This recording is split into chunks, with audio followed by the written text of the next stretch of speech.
10च्या बातम्या एबीपी माझावर. आता टॉप 25 घडामोडींवर एक नजर टाकणार आहोत.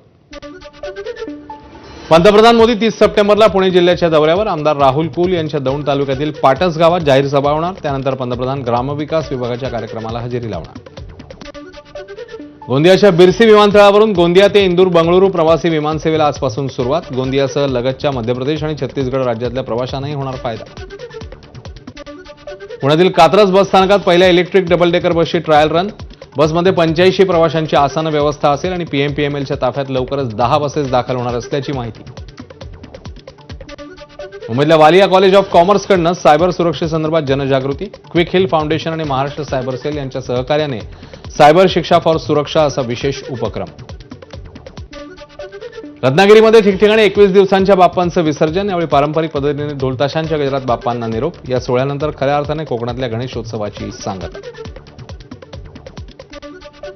उर्वशी राऊतेला पाठोपाठ आता रॉबिन उथप्पा, युवराज सिंग आणि सोनू सूदला ईडीचं समन्स. ऑनलाईन बेटिंग ॲप प्रकरणी ईडीची कारवाई.